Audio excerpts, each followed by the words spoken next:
নমস্কার বন্ধুরা, আমার চ্যানেলে আপনাদের জন্য আরেকবার স্বাগত। দেখুন আজকে আমি এখানে ছোট আলুর দম বানিয়েছি। আপনারা কিন্তু খুব সহজে এটা তৈরি করতে পারবেন। এটা খেতে অনেকটাই সুস্বাদু হয়। তো এই ধরনের আলুর দম যে কোনো পরোটা, রুটি, ফ্রাইড রাইস কেন সবের সঙ্গে কিন্তু খুব ভালোভাবে জমে যাবে। তো দেখুন আমি কীভাবে তৈরি করছি। তো দেখুন এখানে প্রথমে আমি ছোট ছোট আলু নিয়েছি। তো এগুলোকে আমি খোসা ছাড়িয়ে ভালোভাবে এখানে ধুয়ে নিয়েছি। ধুয়ে তারপরে এখানে আমি কাঁটা চামচ দিয়ে এরকমভাবে ফুটো ফুটো করে দিচ্ছি, কেননা এখানে যখন সেদ্ধ করবো আলুটা। তো সেদ্ধ করার জন্য এখানে আমি ফুটো ফুটো করে যাতে লবণটা খুব সহজেই কিন্তু আলুর ভিতরে যাতে ঢুকে যায়। তো দেখুন আমি এখানে ফুটো ফুটো করে নিয়েছি। এরপর আমি এখানে জল দিয়ে দিচ্ছি পরিমাণ মতো।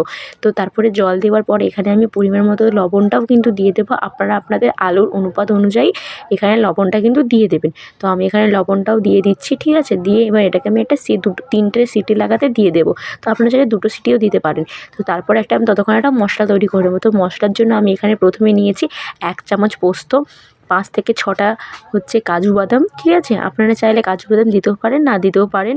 তো এরপর হচ্ছে এখানে আমি দেবো টমেটো আর পেঁয়াজ আর 1 টুকরো আদা, ঠিক আছে। দেখুন প্রথমে এক টুকরো আদা দিয়ে দিলাম। তো তারপর আমি এখানে পেঁয়াজ দিয়ে দেবো আর এখানে দিয়ে দেবো টমেটো। দিয়ে এবার এটাকে আমি একটা ফাইন পেস্ট তৈরি করে নেব। তো পরিমাণ মতো আমি এখানে সব কিছু মশলা দিয়ে দিয়েছি। এবার এটাকে আমি পেস্ট করে নেব, ঠিক আছে। তো দেখুন এখানে আমি পেস্ট করে নিয়েছি। তো এবার আমি দেখাচ্ছি মশলাটা ঠিক কেমন দেখাচ্ছে। দেখুন মশলার ঘনত্বটা ঠিক এরকমই এসেছে। তো এবার আমি এখানে আমার যে আলু সেদ্ধগুলো সেগুলো হয়ে গেছে, নামিয়ে নিয়েছি দেখুন। এরপর একটা কড়াই আমি এখানে বসিয়ে দেবো। বসানোর পর এখানে আমি পরিমাণ মতো তেল দিয়ে দেবো, কেননা এখানে আমাদেরকে আলুটা ভেজে নিতে হবে। তো আলুটা কিন্তু এখানে খুবই লাল লাল করে ভেজে নিতে হবে, যেন একটা কালার চলে আসে, গোল্ডেন কালার, খুবই ভালো দেখাবে, ঠিক আছে। আর খেতেও ভালো লাগে। একটু কড়া করে আলুটা ভাজবেন। দেখুন আমার তেলটাও গরম হয়ে গেছে। আমি এখানে আলুগুলো একে একে দিয়ে দিচ্ছি। তো এখানে আমি সব আলুগুলো এক এক করে দিয়ে দেবো। দিয়ে এখানে আমি এগুলোকে ভেজে নেব। তো আমি আর এখানে লবণ দেবো না, কেননা সেদ্ধর সময় আমি এখানে লবণ দিয়েছিলাম, তার জন্য আমি আর লবণ দেবো না। তো দেখুন আমি এগুলোকে ভেজে নিচ্ছি। তো এরপর এখানে আমি জাস্ট হলুদ দেবো। হলুদ দিয়ে এগুলোকে পুরোটা আমি ভেজে নেব। তো ভালোভাবে কিন্তু লাল লাল করে ভেজে নেবেন। তো আমার ভিডিও আপনাদের কেমন লাগছে অবশ্যই কিন্তু কমেন্ট, যদি ভালো লাগে তাহলে একটি লাইক করবেন, চ্যানেলটিকে সাবস্ক্রাইব করবেন অবশ্যই। আর আপনারা কিন্তু কমেন্ট করে জানাবেন আমার ভিডিও আপনাদের কেমন লাগছে, আর আপনারা কোন টপিকের উপরে ভিডিও দেখতে চান বা কী রান্নাই বা দেখতে চান। তো দেখুন এখানে আমার আলুগুলো ভাজা হয়ে গেছে। তো আমি এখানে সব আলুগুলো এক এক করে তুলে নেব, ঠিক আছে।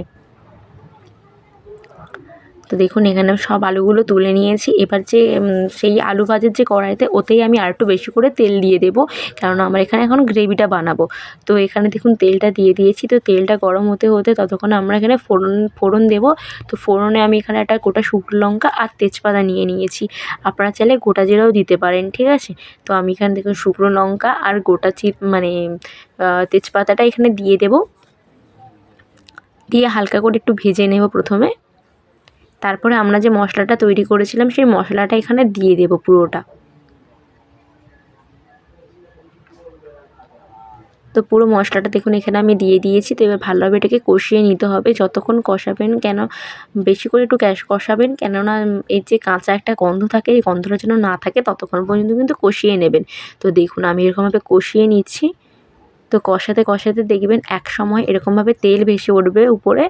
এই দেখুন তেল ভেসে উঠেছে। তো এর উপরে এখন আমরা এখানে দিয়ে দেব জিরে গুঁড়ো, শুকনো লঙ্কার গুঁড়ো আর হচ্ছে হলুদের গুঁড়ো, ওকে।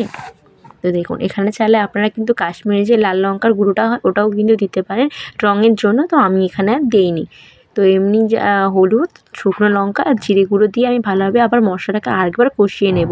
তো ভালোভাবে কষাবেন। কষানোর কাছে কিন্তু সব কিছু ভালোভাবে যেন কষানো হয়, কাঁচা যে গন্ধ থাকে মশলা সেগুলো যেন না থাকে। দেখুন কষানো হয়ে যাচ্ছে। তো এরপর আমি এখানে একটু লবণ অ্যাড করে দেবো, কেননা গ্রেভির জন্য তো লবণ লাগবে, তার জন্য। তো দেখুন এখানে আমি লবণ অ্যাড করেছি। দিয়ে এটাকেও ভালোভাবে আমি কষিয়ে নেব। তো এখানে দেখুন কষানো হয়ে গেছে, তেল ছেড়ে দিয়েছে। তো এখন ভাববেন তার মানে মশলাটা পুরোপুরি রেডি। তো এরপর এখানে আমি আলুগুলো দিয়ে দেবো। আগে যে আলুগুলো ভেজে রেখেছিলাম সেই আলুগুলো আমি এখানে দিয়ে দেবো। দিয়ে এবার এগুলোকে ভালোভাবে মশলার সঙ্গে ভালোভাবে মিশিয়ে নিতে হবে। তো এরকম মিশিয়ে আমি এখানে 2 মিনিট পর্যন্ত আরেকবার করে নেব। তো দেখুন এখানে আমার মশলাটা পুরো কষানো আলুর সঙ্গে হয়ে গেছে। তো এরপর এখানে আমি জল দিয়ে দেবো। তো পরিমাণ মতো আপনারা এখানে জল দিয়ে দেবেন। আপনারা যদি একটু মাখো মাখো করতে চান তাহলে কম জল দেবেন, কেন তো আলু প্রথম থেকেই সিদ্ধ আছে, তার জন্য আপনারা এখানে কম জল দিতে পারেন। আর আপনারা যদি একটু রসা রসা রাখতে চান তার জন্য একটু বেশি জল দিয়ে দিবেন। তো দেখুন এখানে আমার হয়ে গেছে পুরোটা রেডি। তো জাস্ট এর উপর দিয়ে আমি ধনেপাতা ছড়িয়ে দেবো। বাস, এটা আপনারা যে কোনো ভাত রুটি সবের সঙ্গে কিন্তু মজা করে খেতে পারবেন, খুবই ভালো লাগে খেতে। আর অবশ্যই কিন্তু বাড়িতে তৈরি করবেন। আর আমার ভিডিও যদি ভালো লাগে অবশ্যই লাইক করবেন, চ্যানেলটিকে সাবস্ক্রাইব করবেন।